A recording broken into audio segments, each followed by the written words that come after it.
ओम शांति। 7 अक्टूबर 2024 के ईश्वरीय महावाक्य। पहले सुनते हैं मुरली के मुख्य पॉइंट्स। बाबा ने कहा, मैं बंधाए मान हूँ। ड्रामानुसार तुम सबको दुबन से निकालने के लिए मुझे आना ही पड़ता है। देखो बाप तुम्हारा कैसा ओबीडिएंट सर्वेंट है।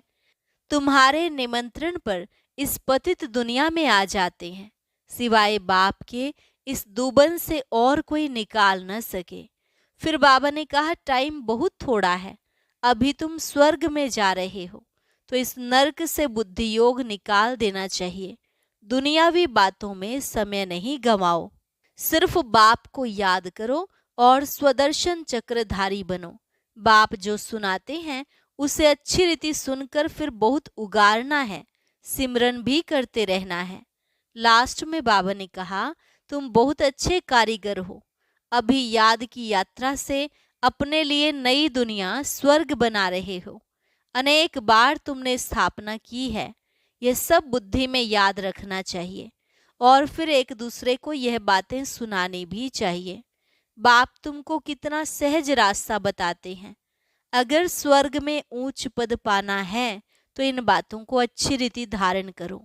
और अब सुनते हैं महावाक्यों को विस्तार से। मुरली का सार। मीठे बच्चे, बाप आए हैं तुम बच्चों को कुंभी पाक नरक से निकालने के लिए। तुम बच्चों ने बाप को निमंत्रण भी इसलिए दिया है। प्रश्न, तुम बच्चे बहुत बड़े ते बड़े कारीगर हो, कैसे? तुम्हारी कारीगरी क्या है? उत्तर, हम बच्चे ऐसी कारीगरी करते हैं जो सारी दुनिया ही नई बन जाती है। उसके लिए हम कोई ईंट या तगारी आदि नहीं उठाते हैं, लेकिन याद की यात्रा से नई दुनिया बना देते हैं। हमें खुशी है कि हम नई दुनिया की कारीगरी कर रहे हैं। हम ही फिर ऐसे स्वर्ग के मालिक बनेंगे। ओम शांति। मीठे मीठे रूहानी बच्चों प्रति रूहानी बाप समझाते हैं, तुम जब अपने अपने गांव से निकलते हो तो यह बुद्धि में रहता है कि हम जाते हैं शिव बाबा की पाठशाला में। ऐसे नहीं कि कोई साधु संत आदि का दर्शन करने व शास्त्र आदि सुनने आते हो। तुम जानते हो हम जाते हैं शिव बाबा के पास। दुनिया के मनुष्य तो समझते हैं शिव ऊपर में रहते हैं। वह जब याद करते हैं तो आंखें खोलकर नहीं बैठते, वह आंख बंद कर ध्यान में बैठते हैं। शिवलिंग जो देखा हुआ होता है, भले शिव के मंदिर में जाएंगे तो भी शिव को याद करेंगे तो ऊपर में देखेंगे वह मंदिर याद आएगा। कई फिर आंखें बंद कर बैठते हैं, समझते हैं दृष्टि कहाँ भी नाम रूप में अगर जाएगी तो हमारी साधना टूट जाएगी। अभी तुम बच्चे जानते हो, हम भल शिव बाबा को याद करते थे, कोई श्री कृष्ण को याद करते, कोई राम को याद करते, कोई अपने गुरु को याद करते। गुरु का भी छोटा लॉकेट बनाकर पहनते हैं, गीता का भी इतना छोटा सा लॉकेट बनाकर पहनते हैं। भक्ति मार्ग में तो सब ऐसे ही हैं, घर बैठे भी याद करते हैं, याद में यात्रा करने भी जाते हैं। चित्र तो घर में रख कर पूजा कर सकते हैं, परंतु यह भी भक्ति की रस्म पड़ी हुई है। जन्म जन्मांतर यात्राओं पर जाते हैं, चारों धाम की यात्रा करते हैं। 4 धाम क्यों कहते हैं? वेस्ट ईस्ट नॉर्थ साउथ, चारों का चक्र लगाते हैं। भक्ति मार्ग जब शुरू होता है तो पहले एक की भक्ति की जाती है, उसको कहा जाता है अव्यभिचारी भक्ति। सतो प्रधान थे, अभी तो इस समय है तमो प्रधान। भक्ति भी व्यभिचारी, अनेकों को याद करते रहते हैं। तमो प्रधान 5 तत्वों का बना हुआ शरीर, उनको भी पूजते हैं, तो गोया तमो प्रधान भूतों की पूजा करते हैं। परंतु इन बातों को कोई समझ से थोड़े ही हैं। भले यहाँ बैठे हैं, परंतु बुद्धि योग कहाँ भटकता रहता है। यहाँ तो तुम बच्चों को आंखें बंद कर शिव बाबा को याद नहीं करना है। जानते हो बाप बहुत बहुत दूर देश का रहने वाला है। वह आकर बच्चों को श्रीमत देते हैं। श्रीमत पर चलने से ही श्रेष्ठ देवता बनेंगे। देवताओं की सारी राजधानी स्थापन हो रही है। तुम यहाँ बैठे अपना देवी देवताओं का राज्य स्थापन करते हो। पहले तुमको पता थोड़े ही था वह कैसे स्थापन होता है। अभी जानते हो बाबा हमारा बाप भी है, टीचर बनकर पढ़ाते हैं और फिर साथ में भी ले जाएंगे, सदगति करेंगे। गुरु लोग किसकी सदगति नहीं करते हैं। यहाँ तुमको समझाया जाता है यह एक ही बाप टीचर सतगुरु है। बाप से वर्षा मिलता है, सतगुरु पुरानी दुनिया से नई दुनिया में ले जाएंगे। इन सब बातों को बूढ़ी बूढ़ी माताएं तो समझ न सके। उन्हों के लिए मुख्य बात है अपने को आत्मा समझ शिव बाबा को याद करना। हम शिव बाबा के बच्चे हैं, हमको बाबा स्वर्ग का वर्षा देंगे। बूढ़ी माताओं को फिर ऐसे ऐसे तोतली भाषा में बैठ समझाना चाहिए। यह तो हर एक आत्मा का हक है बाप से वर्षा लेना। मौत तो सामने खड़ा है। पुरानी दुनिया सो फिर जरूर नई बननी है, नई सो पुरानी। घर को बनने में कितने थोड़े मास लगते हैं, फिर पुराना होने में 100 वर्ष लग जाते हैं। अभी तुम बच्चे जानते हो यह पुरानी दुनिया अब खलास होनी है। यह लड़ाई जो अब लगती है वह फिर 5000 वर्ष के बाद लगेगी। ये सब बातें बुढ़ियाएं तो समझ ना सके। यह फिर ब्राह्मणियों का काम है उन्हों को समझाना। उनके लिए तो एक अक्षर ही काफी है। अपने को आत्मा समझ बाप को याद करो। तुम आत्मा परम धाम में रहने वाली हो, फिर यहाँ शरीर लेकर पार्ट बजाती हो। आत्मा यहाँ दुख और सुख का पार्ट बजाती है। मूल बात बाप कहते हैं मुझे याद करो और सुख धाम को याद करो। बाप को याद करने से पाप कट जाएंगे और फिर स्वर्ग में आ जाएंगे। अब जितना जो याद करेंगे उतना पाप कटेंगे। बुढ़ियाएं तो हिरी हुई हैं, सत्संगों में जाकर कथा सुनती हैं। उन्हों को फिर घड़ी घड़ी बाप की याद दिलानी है। स्कूल में तो पढ़ाई होती, कथा नहीं सुनी जाती। भक्ति मार्ग में तो तुमने कथाएं ढेर सुनी हैं, परंतु उनसे कुछ भी फायदा नहीं होता। छीछी दुनिया से नई दुनिया में तो जा न सके। मनुष्य न तो रचयिता बाप को न रचना को जानते हैं। नेति नेति कह देते हैं। तुम भी आगे नहीं जानते थे, अभी तुम भक्ति मार्ग को अच्छी रीति जान गए हो। घर में भी बहुतों के पास मूर्तियां होती हैं, चीज वही है। कोई कोई पति लोग भी स्त्री को कहते हैं तुम घर में मूर्ति रख बैठ पूजा करो, बाहर धक्का खाने क्यों जाती हो। परंतु उन्हों की भावना रहती है। अभी तुम समझते हो तीर्थ यात्रा करना माना भक्ति मार्ग के धक्के खाना।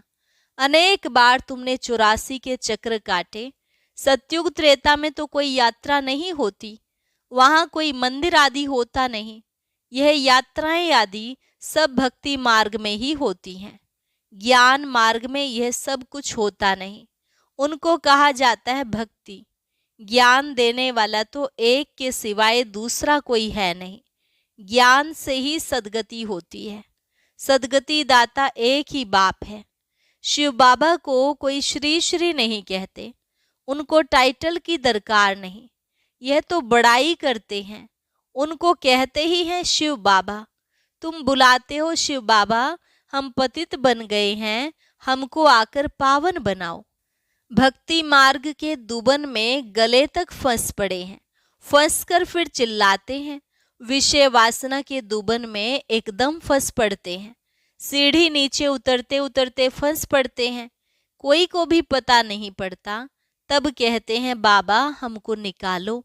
बाबा को भी ड्रामानुसार आना ही पड़ता है। बाप कहते हैं मैं बंधाए मान हूं इन सब को दुबन से निकालने। इनको कहा जाता है कुंभी पाक नरक, रौरव नरक भी कहते हैं। यह बाप बैठ समझाते हैं, उनको पता थोड़े ही पड़ता है। तुम बाप को देखो निमंत्रण कैसा देते हो। निमंत्रण तो कोई शादी मुरादी आदि पर दिया जाता है। तुम कहते हो हे पतित पावन बाबा, इस पतित दुनिया रावण की पुरानी दुनिया में आओ, हम गले तक इसमें फंसे हुए हैं, सिवाय बाप के और तो कोई निकाल न सके। कहते भी हैं दूर देश का रहने वाला शिव बाबा, यह रावण का देश है, सबकी आत्मा तमो प्रधान हो गई है, इसलिए बुलाते भी हैं कि आकर पावन बनाओ। पतित पावन सीताराम ऐसे गाते चिल्लाते हैं। ऐसे नहीं कि वह पवित्र रहते हैं, यह दुनिया ही पतित है, रावण राज्य है, इनमें तुम फंस पड़े हो। फिर यह निमंत्रण दिया है बाबा, आकर हमको कुंभी पाक नरक से निकालो, तो बाप आए हैं। कितना तुम्हारा ओबीडिएंट सर्वेंट है। ड्रामा में अपार दुख तुम बच्चों ने देखे हैं। टाइम पास होता जाता है, एक सेकंड ना मिले दूसरे से। अब बाप तुमको लक्ष्मी नारायण जैसा बनाते हैं, फिर तुम आधा कल्प राज्य करेंगे। स्मृति में लाओ, अभी टाइम बहुत थोड़ा है।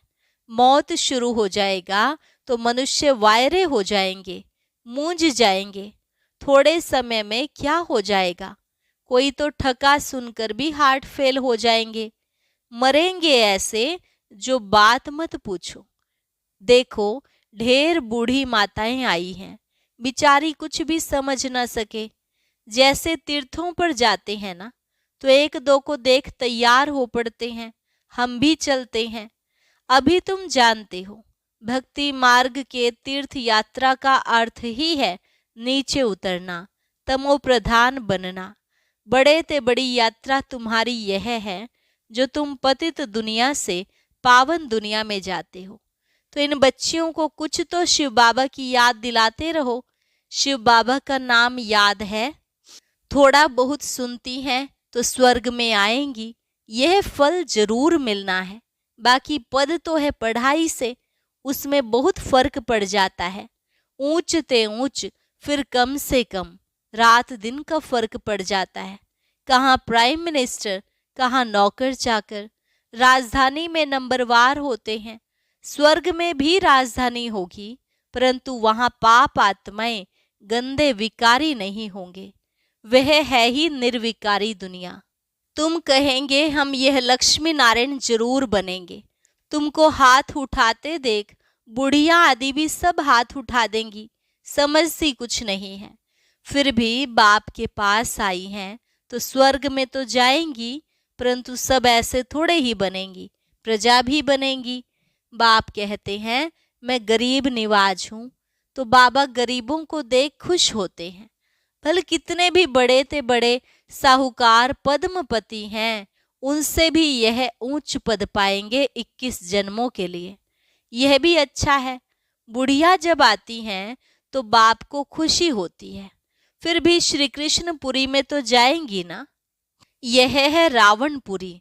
जो अच्छी रीति पढ़ेंगे तो श्री कृष्ण को भी गोद में झुलाएंगे, प्रजा थोड़े ही अंदर आ सकेगी।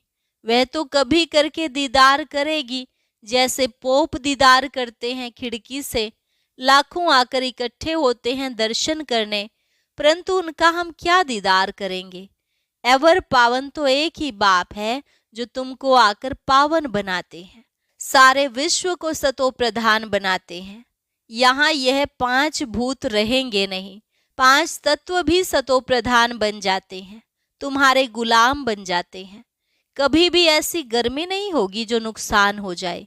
5 तत्व भी कायदे अनुसार चलते हैं, अकाले मृत्यु नहीं होती।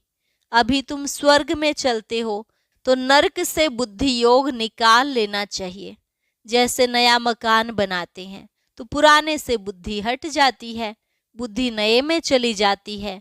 यह फिर है बेहद की बात। नई दुनिया की स्थापना हो रही है, पुरानी का विनाश होना है। तुम हो नई दुनिया स्वर्ग बनाने वाले। तुम बहुत अच्छे कारीगर हो, अपने लिए स्वर्ग बना रहे हो। कितने बड़े अच्छे कारीगर हो, याद की यात्रा से नई दुनिया स्वर्ग बनाते हो। थोड़ा भी याद करो तो स्वर्ग में आ जाएंगे। तुम गुप्त वेश में अपना स्वर्ग बना रहे हो। जानते हो हम इस शरीर को छोड़ फिर जाकर स्वर्ग में निवास करेंगे, तो ऐसे बेहद के बाप को भूलना नहीं चाहिए। अभी तुम स्वर्ग में जाने के लिए पढ़ रहे हो, अपनी राजधानी स्थापन करने के लिए पुरुषार्थ कर रहे हो। यह रावण की राजधानी खलास हो जानी है तो अंदर में कितनी खुशी होनी चाहिए। हमने यह स्वर्ग तो अनेक बार बनाया है, राजाई ली फिर गंवाई है, यह भी याद करो तो बहुत अच्छा। हम स्वर्ग के मालिक थे, बाप ने हमको ऐसा बनाया था। बाप को याद करो तो तुम्हारे पाप भस्म होंगे। कितना सहज रीति तुम स्वर्ग की स्थापना कर रहे हो। पुरानी दुनिया के विनाश के लिए कितनी चीजें निकलती रहती हैं। कुदरती आपदाएं, मुसल, मिसाइल आदि द्वारा सारी पुरानी दुनिया खत्म होगी। अब बाप आए हैं तुमको श्रेष्ठ मत देने, श्रेष्ठ स्वर्ग की स्थापना करने। अनेक बार तुमने यह स्थापना की है तो बुद्धि में याद रखना चाहिए, अनेक बार राज्य लिया फिर गंवाया है। यह बुद्धि में चलता रहे और एक दो को भी यह बातें सुनाओ। दुनियावी बातों में समय नहीं गंवाना चाहिए। बाप को याद करो, स्वदर्शन चक्रधारी बनो। यहाँ बच्चों को अच्छी रीति सुनकर फिर उगारना है, सिमरन करना है।